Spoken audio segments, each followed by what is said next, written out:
Hello everyone. Today we start with our topic variation of conductance, specific conductivity, equivalent conductivity and molar conductivity with dilution. For strong and weak electrolytes, we found the value of conductance, equivalent conductivity, molar conductivity increases with dilution, but specific conductivity will decrease with dilution. Actually, what will happen? We will explain it.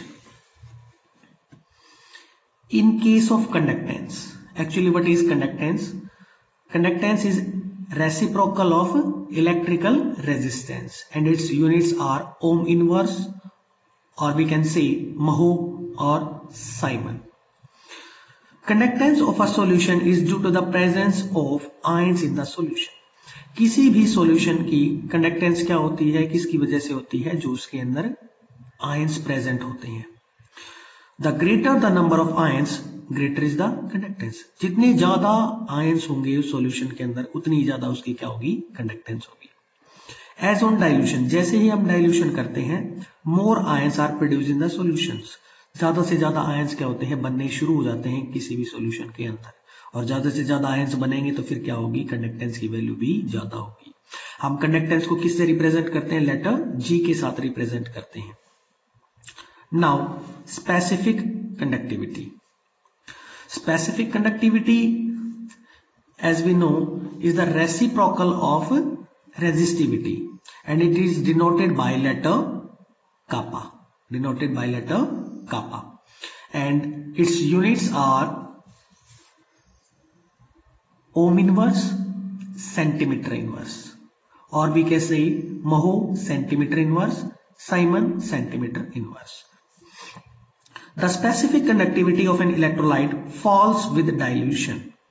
हम अगर किसी भी electrolyte की specific conductivity की बात करते हैं तो जैसे ही डाइल्यूशन करते हैं उसकी वैल्यू में कुछ गिरावट देखने को हमें मिलती है. क्यों मिलती है? Because the number of current carrying particle, जितने भी उस सॉल्यूशन के अंदर करंट कैरिंग पार्टिकल्स होते हैं, यानी कि ऐसे आयंस जिनके ऊपर क्या है? चार्ज है.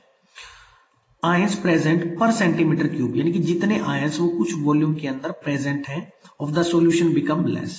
तो उनकी जो अमाउंट होती है, जितने वो प्रेजेंट है उस सॉल्यूशन के अंदर, वो क्या होते हैं? कम होते चले जाते हैं, और ज्यादा कम होते चले जाते हैं जैसे जैसे हम डाइल्यूशन करते रहते हैं. इसीलिए जो हमारे पास स्पेसिफिक कंडक्टिविटी की वैल्यू है, डाइल्यूशन करने पर कम मिलती है.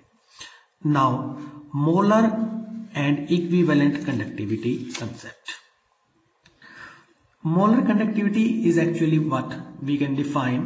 Molar conductivity is the conductance of all the ions produced from 1 mole of an electrolyte dissolved in V centimeter cube of the solution when the distance between the electrode is 1 centimeter and the area of electrode is so large that the whole solution is contained between them. Right? In molar conductivity, it depends upon two factors: specific conductivity as well as volume. As we know, specific conductivity value decreases with dilution, but the volume factor will increase. This increase in volume factor compensates, and overall result will be the increase in the value of molar conductivity. हमें पता है कि जो molar conductivity है हमारे पास, वो दो factors के ऊपर डिपेंड करती है, स्पेसिफिक कंडक्टिविटी और वॉल्यूम के फैक्टर के ऊपर. जैसे जैसे डाइल्यूशन करते हैं स्पेसिफिक कंडक्टिविटी की वैल्यू में गिरावट आती है, जैसे कि हमने ऊपर भी पढ़ा. लेकिन जो उसका वॉल्यूम फैक्टर है वो क्या हो जाता है? बढ़ जाता है. और जो ये वॉल्यूम फैक्टर है वो क्या कर देता है? इसका जो डिक्रीज हुआ है उस वैल्यू को कंपनसेट कर देता है, और ओवरऑल हमारे पास क्या मिलता है? बड़ी हुई मोलर कंडक्टिविटी की वैल्यू देखने को मिलती है. अब बात करते हैं हम इक्विवेलेंट कंडक्टिविटी की. इसी तरह से इक्विवेलेंट कंडक्टिविटी के अंदर भी क्या होगा? आपको इंक्रीज देखने को मिलेगा जब भी हम सॉल्यूशन का क्या करते हैं? डाइल्यूशन करते हैं, क्योंकि इक्विवेलेंट कंडक्टिविटी भी क्या होता है? आपका kappa इनटू वॉल्यूम. राइट? अब हम बात करते हैं किसकी? Variation of molar conductivity with concentration. कि कैसे एक मोलर कंडक्टिविटी में चेंज आता है विद रिस्पेक्ट टू टेम्परेचर। दोनों कंसेप्ट लेके चलते हैं। जो हमारे पास सॉल्यूशन मिलेगा वो स्ट्रॉन्ग इलेक्ट्रोलाइट का भी हो सकता है और वीक इलेक्ट्रोलाइट का भी हो सकता है। सबसे पहले हम कौन से पार्ट को स्टडी करेंगे? स्ट्रॉन्ग इलेक्ट्रोलाइट के पार्ट को स्टडी यहां करेंगे। The molar conductivity of strong electrolyte is found to vary with concentration according to the equation. जो मोलर कंडक्टिविटी है स्ट्रॉन्ग इलेक्ट्रोलाइट के केस में वो कैसे चेंज करती है कंसंट्रेशन के साथ, वो ये इक्वेशन हमें पूरी जानकारी देती है। Lambda M represent molar conductivity at particular concentration, molar conductivity at infinite dilution, A is a constant, C is concentration. This equation is given by scientist D. by Huckel-on-Sager and equation is known as D. by Huckel-on-Sager equation, where A is a constant depends upon electrolyte, nature of solvent and temperature. Lambda m infinite is molar conductivity at infinite dilution. It will discuss later. This equation is found to hold good at low concentration. जी equation ऊपर हमने देखी है D by हक्कल-ऑन-सागर equation. अगर किसी electrolyte की concentration हमारे पास लो है उस टाइम पे ये हमें अच्छी रिजल्ट देती है। And a straight line graph is observed. Straight line graph क्या आगे हमें देखने को मिलेगा, but not linear at high concentration. लेकिन जैसे जैसे हम क्या करेंगे कंसंट्रेशन को हाई पे स्टडी करने की कोशिश करेंगे किसी भी इलेक्ट्रोलाइटिक सॉल्यूशन के लिए, तो हमें क्या होगा, जो ग्राफ होगा वो लीनियर देखने को नहीं मिलेगा। Here is a plot between molar conductivity and concentration. In case of strong electrolyte, we found at low concentration there is a straight line graph towards the high concentration, but there is a little bit variations occur when the concentration of the electrolytic solution is very high. There is some abnormal behavior is found in case of sodium chloride electrolyte, sorry, potassium chloride electrolyte. Okay, what was the reason behind this? This happens because a strong electrolyte completely dissociated in the solution and number of ions remains constant. ऐसा किस लिए होता है कि जो हमारा strong electrolyte होता है वो कंप्लीटली डिसोशिएट हो जाता है हमारा सॉल्यूशन के अंदर। ये बात सभी को पता है। स्ट्रॉन्ग इलेक्ट्रोलाइट क्या होते हैं? हमारे those electrolytes which completely dissociates into their ions and conduct electricity to large extent. Example जैसे हम बात कर सकते हैं, कौन से एग्जाम्पल्स हो सकते हैं? Strong acid HCl, HNO3, H2SO4, strong base like NaOH, KOH. These are the examples of strong electrolytes. Dissociate हो जाते हैं हमारे सॉल्यूशन के अंदर कंप्लीटली, यहां तक हम बात कर चुके हैं। And the number of ion remains constant. तो जितने भी हमारे पास स्ट्रॉन्ग इलेक्ट्रोलाइट के आयंस होंगे वो क्या रहेंगे? कांस्टेंट रहेंगे।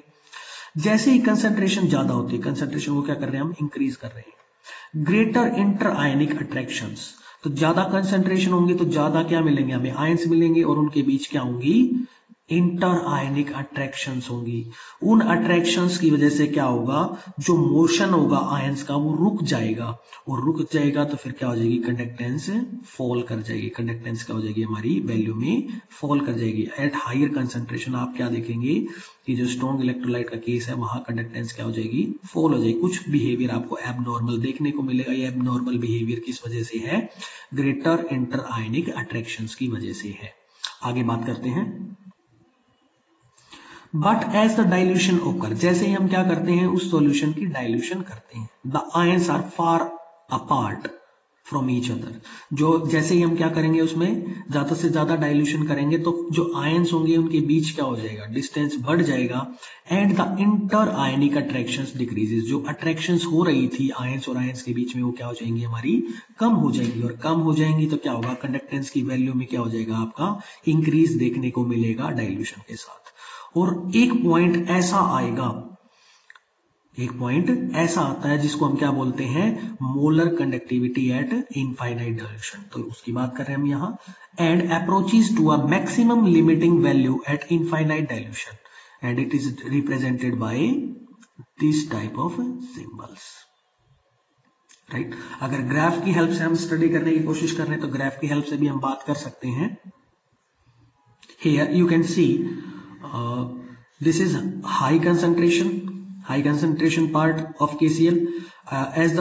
As we decrease or dilution will occurs, there is a low in concentration. It reaches to the maximum molar conductivity value, and when it approaches to zero, it means this is the point here. Here we can mark this is the point of molar conductivity at infinite dilution, क्योंकि इसके बाद तो हम क्या है और dilution कर ही नहीं सकते, इससे ज्यादा कंसंट्रेशन तो कम कर ही नहीं सकते, इससे ज्यादा कम नहीं कर सकते, तो इस पॉइंट को क्या बोलते हैं हम molar conductivity at infinite dilution बोलते हैं। किसके केस में? स्ट्रॉन्ग इलेक्ट्रोलाइट के केस में। आगे बात करते हैं conductance behaviour of weak electrolyte. अभी तक हमने किसका पढ़ा था? कंडक्टेंस बिहेवियर पढ़ा था स्ट्रॉन्ग इलेक्ट्रोलाइट के केस में। अब है वीक इलेक्ट्रोलाइट के केस में।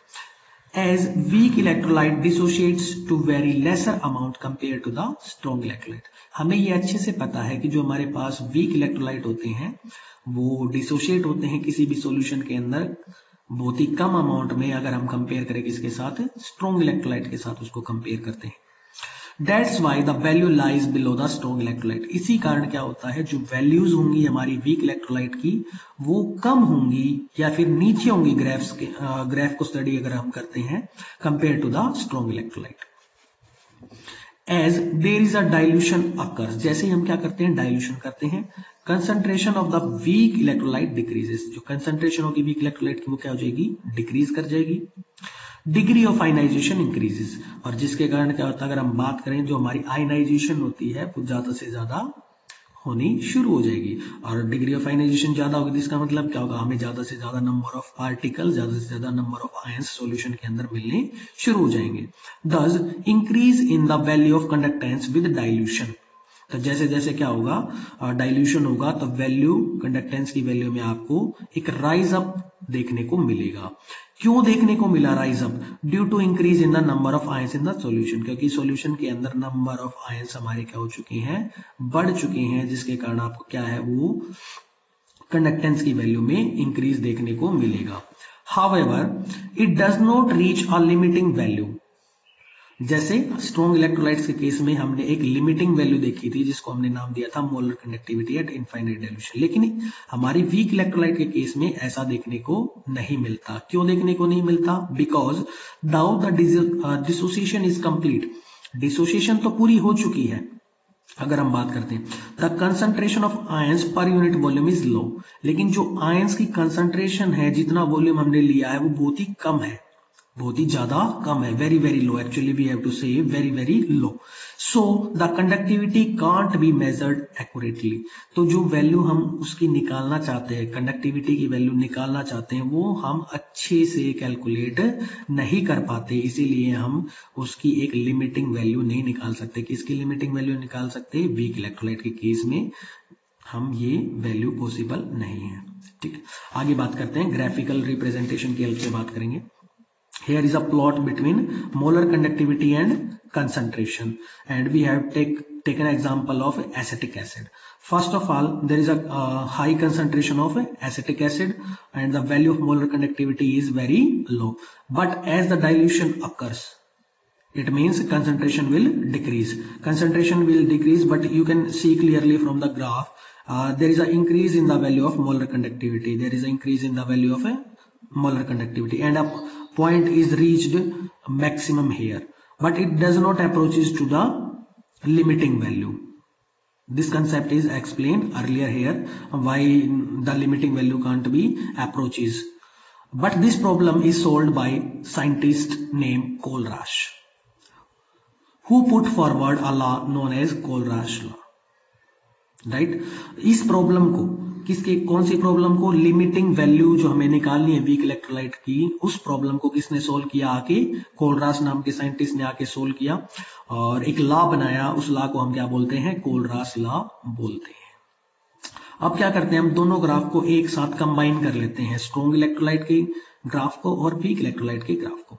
स्ट्रॉन्ग इलेक्ट्रोलाइट के ग्राफ में आप देख रहे हैं कि जो आपको इक्वेशन मिली है वो कैसी है? स्ट्रेट है, लेकिन हायर कंसंट्रेशन पर जाने के बाद क्या है, उसके अंदर एक एबनॉर्मल बिहेवियर फाइंड आपने किया है। वो एबनॉर्मल बिहेवियर किसकी वजह से अगर हम बात करते हैं तो आप पढ़ चुके हैं, इंटर आयनिक अट्रैक्शंस की वजह से है।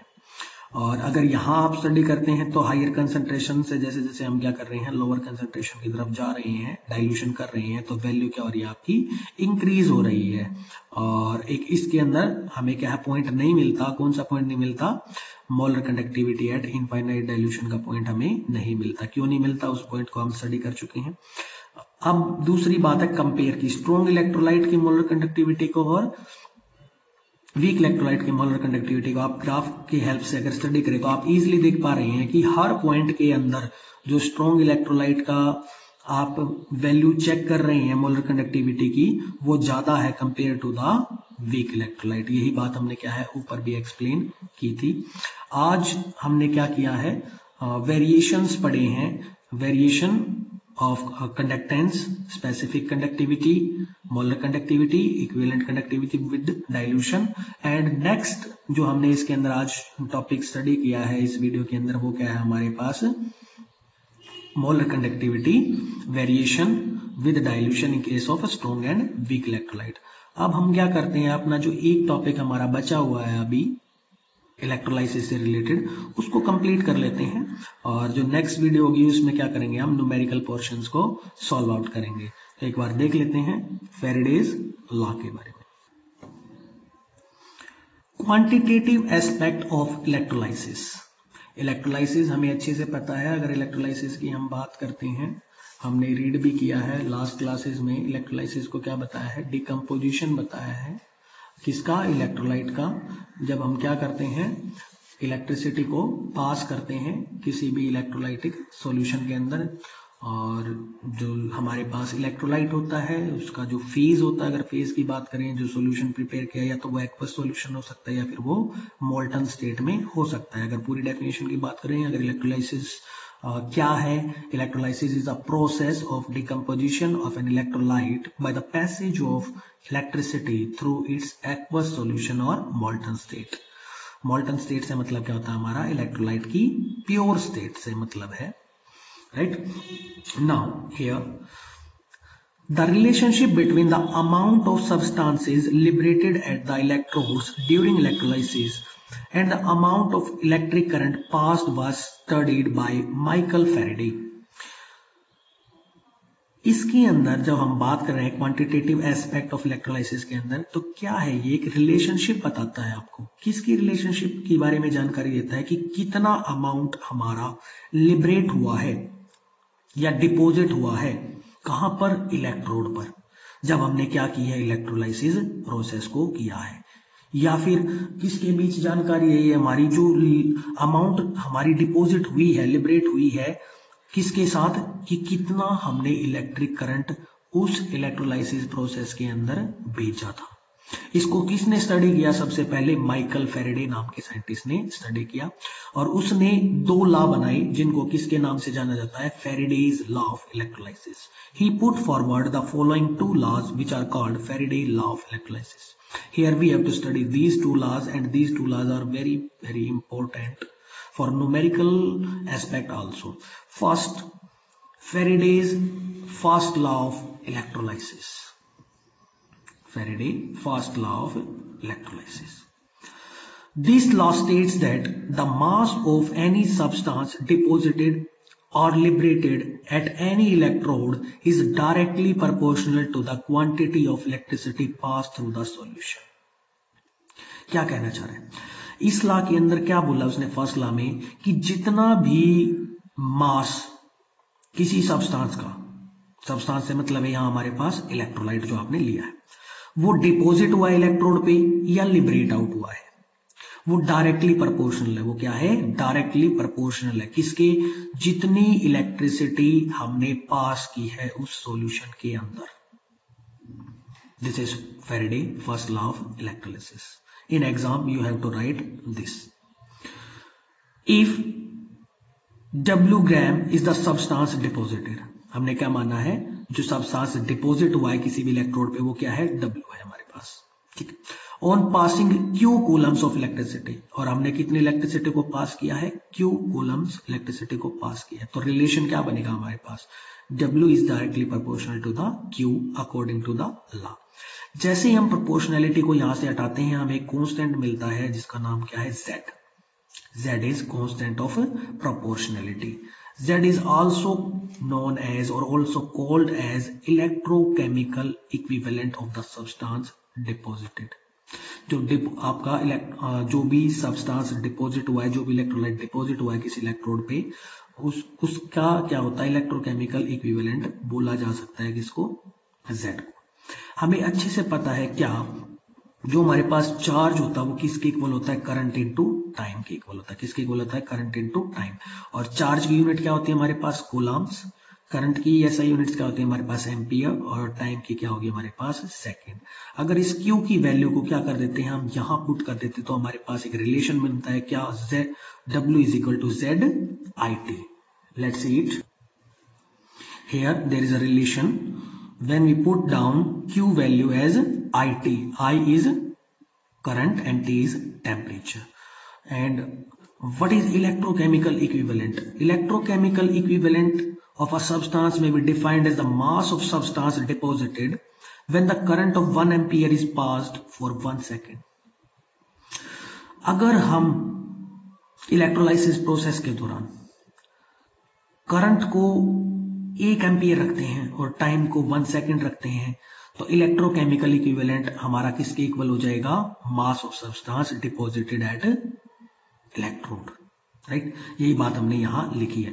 If Q is 1 coulomb then mass deposited is equal to electrochemical equivalent. और we can say Q is equal to I into T। I is current.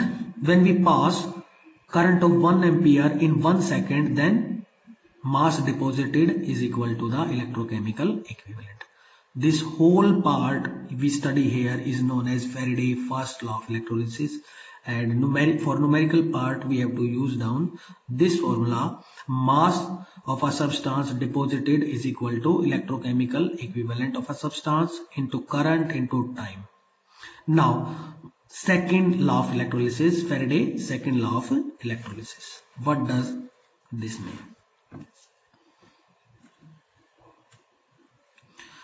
This law states that when the same quantity of electricity is passed through the solution of different electrolytes connected in series, the mass of the substance produced at the electrode are directly proportional to the equivalent weight. क्या बोला है कि अगर हम same quantity की electricity को पास करते हैं दो इलेक्ट्रोलाइटिक सॉल्यूशंस के अंदर, और दोनों के दोनों कैसे कनेक्टेड हैं, सीरीज में कनेक्टेड हैं, तब क्या होगा, जो मास डिपॉजिट होगा इलेक्ट्रोड्स पे वो डायरेक्टली प्रोपोर्शनल होगा उनके इक्विवेलेंट वेट्स के। आप देख सकते हैं यहां हमारे पास क्या है, यहां डायग्राम हमने बनाया है जहां पे हमारे पास क्या है, दो सॉल्यूशंस हैं, सिल्वर नाइट्रेट का सॉल्यूशन है और कॉपर सल्फेट का सॉल्यूशन है, जो दोनों के अंदर हमने क्या कर रखी है, सेम अमाउंट में इलेक्ट्रिसिटी को पास कर रखा है। और वहां हमें रिलेशन देखने को मिलेगा कि जो भी मास डिपॉजिट हुआ है सिल्वर का वो क्या है, डायरेक्टली प्रोपोर्शनल है किसके, उसके इक्विवेलेंट वेट के। Here you can see it.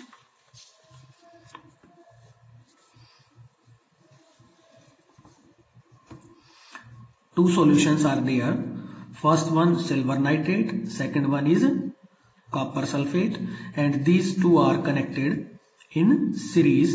Here is a battery, and we found according to Faraday's second law of electrolysis, mass of silver deposited, mass of copper deposited is equal to equivalent weight of silver by equivalent weight of copper. Now from these two laws we get some conclusions, and they are, if n electrons are involved in the electrode reaction, अगर कोई electrode reaction है उसमें n electrons क्या हुए हैं, involve किए हैं, या तो इलेक्ट्रोड पे रिएक्शन कौन सी होती है हमारे पास, ऑक्सीडेशन रिएक्शन होती है, या फिर कौन सी होती है, रिडक्शन रिएक्शन होती है। ऑक्सीडेशन होती है तो हमारे पास लॉस ऑफ इलेक्ट्रॉन होता है, रिडक्शन रिएक्शन होती है तो गेन ऑफ इलेक्ट्रॉन होता है। तो कोई ना कोई n वैल्यू जरूर रही होगी, या तो n की वैल्यू 1 होगी, 2 होगी, 3 होगी, 4 होगी, जो भी हो सकती है वहां, या तो उसने इलेक्ट्रॉन्स को गेन किया होगा या इलेक्ट्रॉन्स को क्या किया होगा, लूज किया होगा। तो n की वैल्यू वहां कुछ रही है। If n electrons are involved in the electrode reaction, the passage of n Faraday से मतलब क्या है हमारे पास n into 96500 कूलम। फेरेडे की वैल्यू क्या होती है हमारे पास, एक कांस्टेंट होता है फेरेडेज कांस्टेंट, जिसकी वैल्यू क्या है 96500 coulomb of electricity will liberate 1 mole of the substance. इतनी इलेक्ट्रिसिटी क्या करेगा, वो प्रोड्यूस करेगा। Right, everyone is getting my point. If n electrons are involved in the electrode reaction, अगर उस इलेक्ट्रोड की रिएक्शन पे जो भी हमारे पास है, कैथोड है या फिर हमारे पास एनोड है, उस पे n इलेक्ट्रॉन्स इन्वॉल्व हो रहे हैं, तो वो क्या करेगा, अगर 1 मोल सब्सटेंस है हमारे पास तो कितनी इलेक्ट्रिसिटी प्रोड्यूस करेगा, वो n फैराडे प्रोड्यूस करेगा। Second one conclusion, equivalent of any element किसके इक्वल होता है, atomic weight of element by number of electron gain और लॉस बाय 1 एटम। अगर हमारे पास किसी भी सब्सटेंस का या किसी भी एलिमेंट का हमें इक्विवेलेंट वेट निकालना है तो वो किसके इक्वल होता है, atomic weight of the element by number of electron gain और लॉस बाय 1 एटम। कितने इलेक्ट्रॉन उसने गेन किए हैं, कितने इलेक्ट्रॉन उसने लॉस किए हैं, वो उसके इक्वल होगा। तो हमारे पास रिजल्ट क्या बन के आता है, जो इलेक्ट्रोकेमिकल इक्विवेलेंट होता है हमारे पास, वो किसके इक्वल आता है, equivalent weight of the substance by 96500 coulomb के इक्वल आता है। और हमें अच्छे से पता है किसका, कि according to Faraday's first law of electrolysis, mass of the substance deposited is equal to the electrochemical equivalent into charge. Here you can find out the value of electrochemical equivalent, which is equal to the mass of the substance deposited or liberated by charge. You can put down this value of Z here, W by Q, right?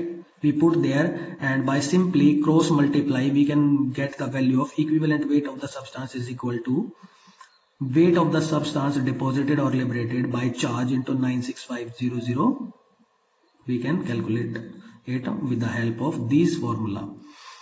We can easily find out the equivalent weight of the substance used during the process of electrolysis. Now some numerical part here we can discuss regarding to the Faraday's law. First question, how much charge is required for the following reduction process? अगर हमारे पास क्या है, 1 mole of aluminium +3 to aluminium. ये process कौन सा है जिसमें electrons का गेन किया जाता है, वो प्रोसेस कौन सा होता है, हमारा रिडक्शन प्रोसेस होता है। ऐसे तो क्वेश्चन में ही मेंशन है, लेकिन फिर भी हमें जनरल पता होना चाहिए कि कौन सा प्रोसेस यहाँ हो रहा है, रिडक्शन प्रोसेस हो रहा है या फिर ऑक्सीडेशन प्रोसेस हो रहा है। Second question, 1 mole of copper +2 to copper. Next, 1 mole of permanganate ion to manganese +2 ion. Now solution.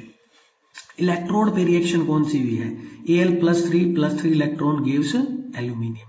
और आपको अच्छे से पता होना चाहिए कि जो भी रिडक्शन प्रोसेस होता है वो हमारी कौन सी इलेक्ट्रोड पे होता है, वो हमारी होता है कैथोड पे होता है। ये प्रोसेस कहाँ हुआ है, ये रिएक्शन कहाँ हुई है, कैथोड इलेक्ट्रोड पे हुई है। ये तो हमें पता ही होना चाहिए। अब आपको अच्छे से पता है, वहां भी हमने क्या किया है, कंक्लूजन्स बनाए थे कुछ, कि quantity of charge required for 1 mole of aluminium +3। कितनी क्वांटिटी का चार्ज चाहिए आपको, 3 इलेक्ट्रॉन्स, और 3 के लिए कितनी वैल्यू आई थी, 3 इंटू फैराडे लिखा था आपने, यानी कि 3 इंटू एफ। आपकी वैल्यू कितनी हो जाएगी, कितना चार्ज, क्वांटिटी ऑफ चार्ज रहेगा 3F, और F की वैल्यू कितनी होती है, 1 फैराडे किसके इक्वल होता है, अगर हम बात करते हैं 1 फैराडे किसके इक्वल होता है, 96500 कूलम। ये वैल्यू हमने क्या कर रखी है, यहाँ राउंड ऑफ कर रखी है। मोस्टली सभी न्यूमेरिकल्स में हम इसी का इस्तेमाल करते हैं। इसी तरह से हमारे पास सेकंड पार्ट है, इलेक्ट्रोड रिएक्शन क्या होगी, copper +2 ion +2 electrons gain to give copper. तो कितने इसको इलेक्ट्रॉन्स चाहिए, 2 इलेक्ट्रॉन्स चाहिए, तो वैल्यू कितनी हो जाएगी, 2F हो जाएगी। वही वैल्यू आप पुट करेंगे, आपको आंसर आपका मिल जाएगा। सिंपल क्वेश्चंस 1 मार्क के लिए आपसे पूछे जाते हैं कई बार। In case of permanganate ion MnO4 negative, यहां आप क्या करेंगे, इसका चार्ज निकाल लेंगे, कितना बनेगा, X +4, ऑक्सीजन पे कितना होता है -2 और पूरा चार्ज कितना है -1। तो x की वैल्यू कितनी निकालेंगे आप, सोल्व करेंगे +7, यहाँ कितनी आएगी +7। +7 से +2 पे अगर ये जाएगा तो कितने इलेक्ट्रॉन्स गेन करने पड़ेंगे, इसको 5 इलेक्ट्रॉन्स गेन करने पड़ेंगे। और तो क्वांटिटी ऑफ चार्ज कितना हो जाएगा हमारा n × f, और यानी कि कितने n है हमारे पास, n है हमारे पास 5, तो वैल्यू कितनी हो जाएगी 5f आपका क्या हो जाएगा, क्वांटिटी ऑफ चार्ज हो जाएगा। किसके लिए, 1 मोल ऑफ पर मैग्नेट आयन के लिए। लेट सपोज अगर पेपर में क्या बोल देता है, 1 मोल की जगह पे कितना बोल देता है, 5 मोल बोल देता, तो क्या आंसर हो जाएगा 5 × 5, यानी कि 25f आपकी वैल्यू जाएगी। लेट सपोज अगर कितना बोलते हैं 3 मोल्स ऑफ MnO4 बोल देते, तो फिर क्या करना पड़ेगा आपको, 3 से मल्टीप्लाई करनी पड़ेगी। Next second question, a solution of copper sulfate is electrolyzed for 10 minutes with the current of 1.5 ampere. What is the mass of copper deposited at dash electrode?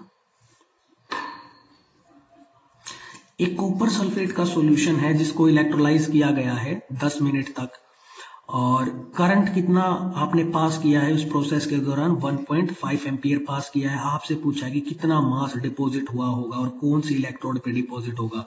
तो आपको पता होना चाहिए कौन सी इलेक्ट्रोड पे डिपॉजिट होगा, कैथोड पे। कौन सी पे डिपॉजिट होगा, कैथोड पे। ठीक है, 1 बाय 1 देखते हैं हमें कैसे क्वेश्चन की अप्रोच होनी चाहिए। हमारी क्वेश्चन की अप्रोच कैसी होनी चाहिए, सबसे पहले लिखेंगे गिवन कितना दे रखा है आपको, करंट 1.5 एम्पियर दे रखा है, टाइम कितना दे रखा है 10 मिनट्स, उसको कन्वर्ट करेंगे इसके अंदर सेकंड्स के अंदर। तो सेकंड्स के अंदर कैसे कन्वर्ट करते हैं, मल्टीप्लाई बाय 60। अब हमें अच्छे से ध्यान आ रहा है कि हमें क्या चाहिए, करंट हमारे पास है, टाइम हमारे पास, तो क्या निकाल लेंगे वहां से, चार्ज निकाल लेंगे। चार्ज कैसे निकालते हैं, I × t करके मल्टीप्लाई। अब इलेक्ट्रोड रिएक्शन कौन सा है, कॉपर सल्फेट का सॉल्यूशन है, कैथोड पे रिएक्शन हुई है, डिपॉजिट कौन हुआ है, कॉपर। तो यानी कि वो कौन से प्रोसेस में गया है, रिडक्शन प्रोसेस में गया है। कौन से प्रोसेस में गया है, रिडक्शन प्रोसेस में गया। इसीलिए हमें पता चला कि जो यहाँ रिएक्शन हुई है वो कैथोड पे हुई है। तो कितने इलेक्ट्रॉन्स गेन करके गया वो, 2 इलेक्ट्रॉन्स गेन करके रिडक्शन प्रोसेस में गया।